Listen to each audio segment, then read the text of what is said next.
백주 자그마치 2년입니다. 단 한 번도 꺾이지 않았던 강남과 서초의 아파트 값이 이번 주 마침내 영하권으로 떨어졌습니다. 0.01%라는 숫자, 누군가에겐 미미해 보일지 모릅니다. 하지만 이건 단순한 숫자가 아닙니다. 절대 무너지지 않는다던 대한민국 부동산의 성벽에 거대한 수직 균열이 가기 시작했다는 선고입니다. 지금 강남을 소유한 분들은 밤잠을 설치고 계실 겁니다. 반대로 기회를 노리던 분들은 심장이 뛰고 계시겠죠. 하지만 제가 분명히 말씀드립니다. 지금 이 하락은 여러분이 기다리던 단순한 세일 기간이 아닙니다. 오히려 아주 정교하게 설계된 거대한 심리전의 서막에 가깝습니다. 우리는 그동안 강남을 영원히 타오르는 화로라고 믿어왔습니다. 어떤 규제가 와도, 어떤 금리 태풍이 불어도 강남이라는 불꽃은 꺼지지 않을 거라 맹신했죠. 그런데 지금 그 뜨겁던 화로 위로 차가운 얼음물이 끼얹어지고 있습니다. 한국부동산원이 발표한 2월 넷째 주 자료를 보면 서울 전체의 상승폭은 4주 연속 줄어들었습니다. 특히 강남 3구와 용산이라는 핵심 요새들이 줄줄이 하락세로 돌아섰습니다. 집값이 숨을 고르는 수준을 넘어 아예 뒷걸음질을 치고 있다는 뜻입니다. 2년 동안 단단하게 뭉쳐있던 상승의 에너지가 한순간에 차갑게 식어버린 이유는 무엇일까요? 분석가로서 냉정하게 짚어보겠습니다. 지금의 하락은 단순히 살 사람이 없어서 생기는 현상이 아닙니다. 팔아야만 하는 사람들이 던지는 항복 문서가 시장에 쌓이고 있기 때문입니다. 강남의 아파트 단지들을 가보십시오. 한 달 전보다 매물이 20% 이상 폭증했습니다. 매물이 쌓인다는 건 시장의 기류가 완전히 바뀌었다는 강력한 신호입니다. 어제까지는 배짱을 부리던 집주인들이 이제는 생존을 고민하기 시작했습니다. 지금 안 팔면 정말 큰일 나겠구나라는 공포가 강남의 화려한 통유리창 너머로 스며들고 있는 겁니다. 여러분의 자산은 소중합니다. 그래서 더 냉정해지셔야 합니다. 지금 이 하락세가 잠깐 지나가는 소나기일지 아니면 모든 것을 쓸어버릴 대홍수의 시작일지 판단하는 기준은 딱 하나입니다. 바로 정부가 쥐고 있는 칼날의 방향이죠. 대통령이 직접 나서서 부동산 공화국을 해체하겠다고 선언했습니다. 이건 단순한 정치적 수사가 아닙니다. 여러분의 대출 통로를 막고 세금이라는 그물로 다주택자들을 조여오는 아주 구체적인 공격 계획입니다. 철옹성 같던 강남이 왜 이토록 허무하게 흔들리는지 그 내막을 들여다보면 소름 끼치는 숫자들이 기다리고 있습니다. 사실 지금 강남 집주인들을 진짜 공포로 몰아넣는 건 집값이 떨어지는 것 자체가 아닙니다. 그들을 잠 못 들게 하는 건 당장 다음 달부터 그들의 목을 죄어올 돈의 역설입니다. 집을 가졌는데 오히려 가난해지는 마법, 그리고 그 마법이 불러온 충격적인 대출의 실체가 드러나고 있습니다. 다주택자들이 그동안 숨겨왔던 치명적인 약점, 무려 130%나 폭증했다는 그 숫자의 정체는 도대체 무엇일까요? 이 숫자를 모르면 당신은 다가올 폭풍의 진짜 크기를 절대로 짐작할 수 없습니다. 그 위험한 비밀을 지금 바로 공개하겠습니다. 대통령이 직접 부동산 공화국 해체라는 단어를 꺼냈습니다. 이건 단순한 경고가 아닙니다. 시장을 지탱하던 가장 거대한 기둥인 심리적 마지노선을 정면으로 타격한 선전포고입니다. 여러분, 정부가 집값을 잡겠다고 나선 게 한두 번이 아니죠. 하지만 이번엔 결이 완전히 다릅니다. 지금까지는 집을 못 사게 막는 수비 위주의 전략이었다면 이제는 집을 가진 것 자체가 고통이 되게 만드는 정교한 공격으로 전환했다는 점을 주목해야 합니다. 이재명 대통령이 수석 보좌관 회의에서 밝힌 메시지는 명확합니다. 주택 매물이 늘고 전세 상승률이 꺾이는 지금이 바로 부동산 투기의 뿌리를 뽑을 골든타임이라는 겁니다. 정부는 지금 부동산이라는 거대한 댐의 수문을 서서히 닫고 있습니다. 대신 그 물길을 생산적 금융이라는 전혀 다른 방향으로 돌리려 합니다. 아파트에 묶여있던 수조 원의 자본을 기업과 산업으로 강제 이주시키겠다는 자본 대전환의 선언이죠. 비정상적인 부동산 시장을 정상화하고 국민 삶을 개선하겠다는 이 따뜻한 문장 뒤에는 투기 세력에게는 얼음장보다 차가운 규제의 칼날이 숨겨져 있습니다. 대통령이 넘지 못할 벽이 아니라라고 강조한 그 벽은 바로 우리가 맹신해온 불패 신화 그 자체입니다. 시청자 여러분, 자산가들의 움직임을 보십시오. 그들은 이미 이 선언의 무게감을 본능적으로 느끼고 있습니다. 국가의 수장이 직접 나서서 부동산으로 돈 버는 시대는 끝났다라고 못 박은 상황에서 어느 누가 감히 추가 매수에 나설 수 있겠습니까? 시장은 이제 거스를 수 없는 대세 하락의 구간으로 진입하고 있습니다. 정부는 대출 현장의 규제, 카드까지 만지작거리며 다주택자들을 벼랑 끝으로 밀어넣고 있죠. 팔고 싶어도 살 사람이 없는 이른바 거래 절벽의 공포가 강남 한복판까지 스며든 이유입니다. 여러분의 소중한 자산을 지키기 위해 우리는 이 선언의 행간을 읽어야 합니다. 정부가 설계한 이 거대한 체스판에서 다주택자들은 이미 체크메이트 위기에 몰려 있습니다. 그런데 이들이 막다른 길에서 내뱉는 한숨 섞인 숫자 하나가 우리를 경악하게 만듭니다. 그들이 쌓아 올린 화려한 성벽 밑바닥에는 우리가 상상조차 못했던 남의 돈이 거대한 늪이 도사리고 있었기 때문입니다. 과연 그 늪의 깊이는 얼마나 깊은 걸까요? 무려 130%라는 경이로운 폭증의 기록, 그 숫자가 터지는 순간 우리 경제에 어떤 충격이 올지 지금 바로 확인해 보시죠. 벼랑 끝에 몰린 다주택자들에게 정부가 던진 마지막 구명줄, 그것은 바로 양도세 중과 유예라는 이름의 피상구였습니다. 여러분, 정부가 왜 갑자기 다주택자들에게 세금을 깎아주겠다며 손을 내밀었을까요? 결코 그들이 가여워서가 아닙니다. 시장의 매물을 강제로 쏟아내게 만들어 집값의 허리를 꺾어버리겠다는 아주 치밀한 계산이 깔린 전략이죠. 지금 이 문으로 나가지 않으면 다음엔 문을 아예 용접해 버리겠다는 무언의 압박입니다. 이 유혹적인 테러가 열리자마자 강남에 경고했던 심리적 둑이 터지기 시작했습니다. 실제로 숫자가 증명하고 있습니다. 서울 아파트 매물은 한 달 전보다 20% 이상 급증하며 전국에서 가장 가파른 상승 곡선을 그리고 있습니다. 특히 고가 주택이 밀집한 강남 3구에서 이 현상은 더욱 두드러집니다. 서초와 송파는 상승폭이 꺾이다 못해 멈춰섰고 중강남으로 불리는 과천은 무려 88주 만에 하락세로 돌아섰습니다. 시장에는 이제 팔 수 있을 때 팔자는 투매 심리가 독버섯처럼 번지고 있습니다.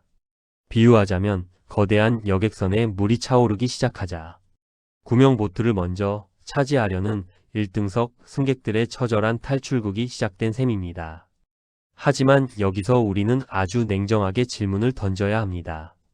이 비상구를 빠져나가는 사람들이 단순히 공포에 질려 도망치는 걸까요? 아니면 우리보다 훨씬 앞선 정보력으로 실익을 챙기려는 영리한 후퇴일까요? 정부는 실거주 의무를 유예해주고 잔금 기간까지 연장해주며 이들이 집을 팔기 좋은 최적의 환경을 조성해 주었습니다. 다주택자 입장에서는 지금이 세금을 수억 원, 많게는 수십억 원 아끼며 수익을 확정 지을 수 있는 인생 마지막 골든타임인 셈입니다. 그런데 이상한 점이 하나 있습니다. 매물은 이렇게 기록적으로 쌓이는데 왜 실제 계약 도장을 찍었다는 소식은 들려오지 않는 걸까요? 강남의 부동산 중개업소 유리에 붙은 금매 딱지들은 왜 주인을 찾지 못한 채 빛이 발해가고 있을까요? 그 비밀은 집주인들이 내놓은 가격표 뒤에 숨겨진 잔인한 수익률 게임에 있습니다. 겉으로는 가격을 내린 척하지만 속으로는 여전히 우리를 비웃고 있는 그들의 진짜 계산법. 과연 그들이 10억을 깎아주면서도 웃을 수 있는 그 소름 돋는 이유가 무엇인지 낱낱이 파헤쳐 드립니다. 강남의 아파트 한 채를 팔아 100억의 시세 차익을 남겼다고 가정해 봅시다. 상상만 해도 즐거운 일이죠? 하지만 여기에는 잔혹한 반전이 숨어 있습니다.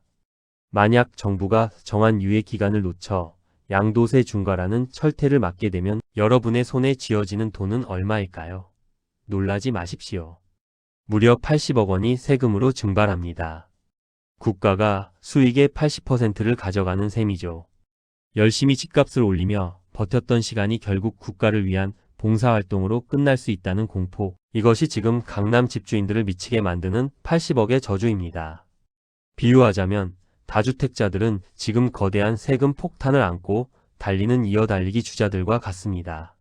결승선인 5월 9일 전까지 바톤을 넘기지 못하면 그 폭탄은 오롯이 본인의 품에서 터지게 됩니다. 3주택자 기준으로 세금이 75억에서 80억까지 치솟는 극단적인 시뮬레이션 결과가 나오자 시장의 기류는 완전히 바뀌었습니다.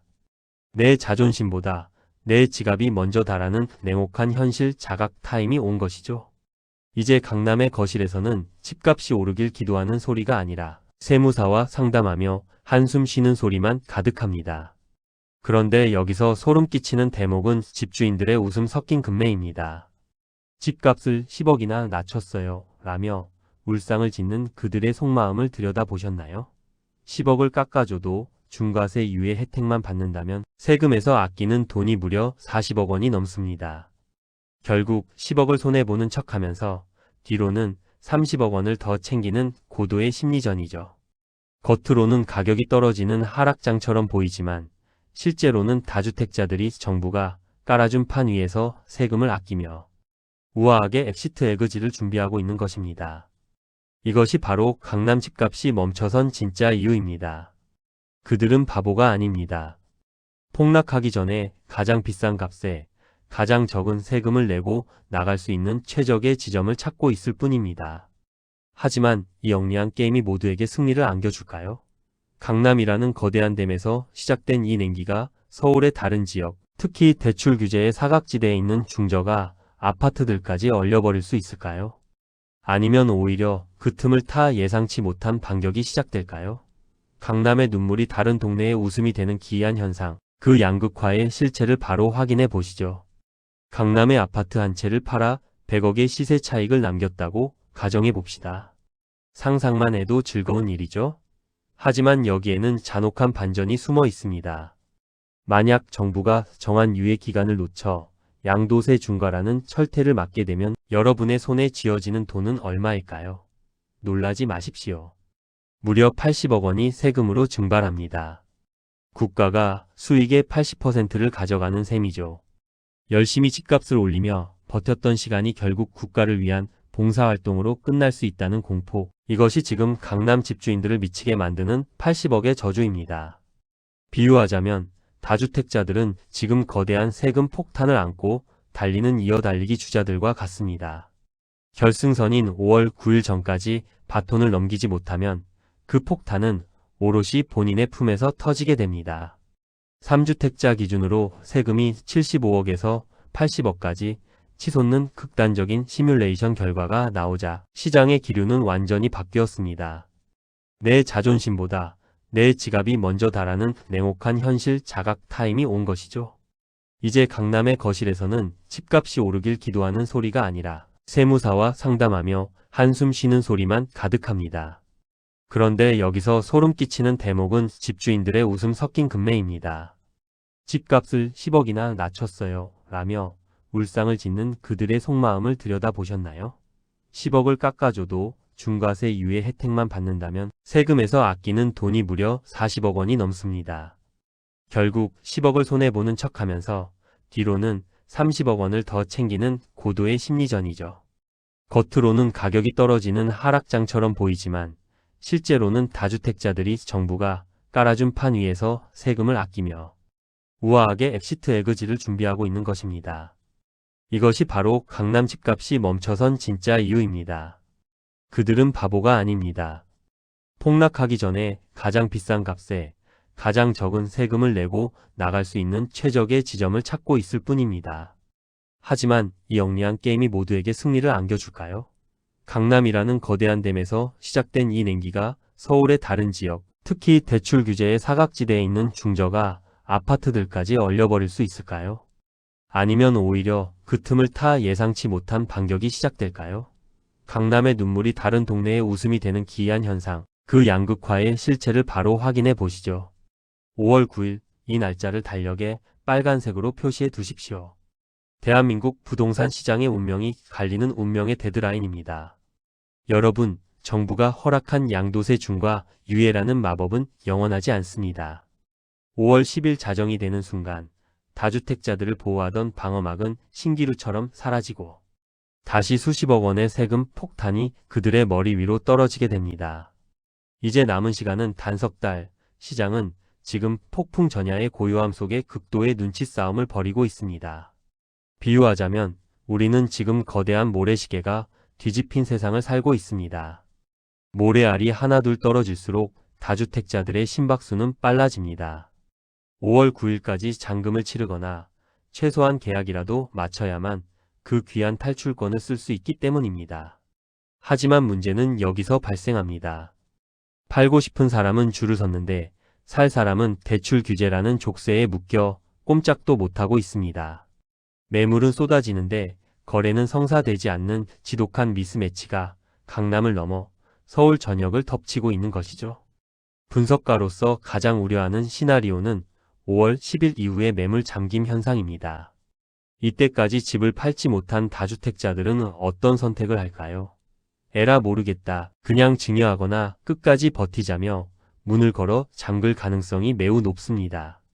세금이 아까워서라도 시장에 물건을 내놓지 않는 거래 실종의 늪에 빠지는 것이죠. 매물이 사라지면 집값이 다시 오를까요? 천만에요.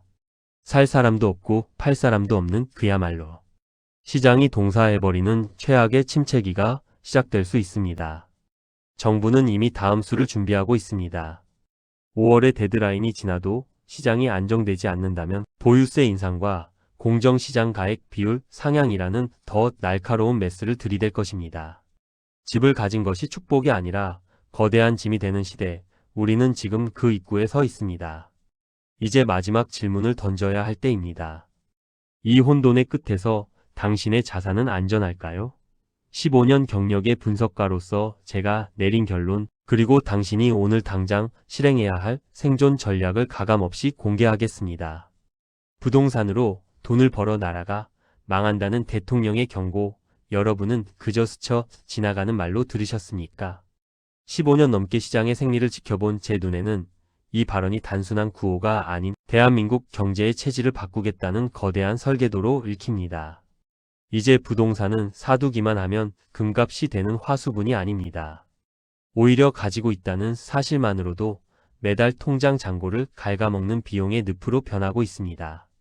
보유세 인상과 공정시장 가액 비율 상향이라는 정교한 톱니다 바퀴가 맞물려 돌아가기 시작했기 때문입니다.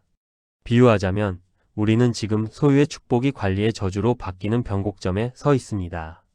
과거에는 집을 여러 채 가진 것이 훈장이었지만 이제는 그 훈장이 당신의 발목에 채워진 무거운 납덩이가 될 수 있습니다. 정부는 이미 종부세 계산의 기준이 되는 비율을 다시 높이겠다며 다음 수순을 예고했습니다.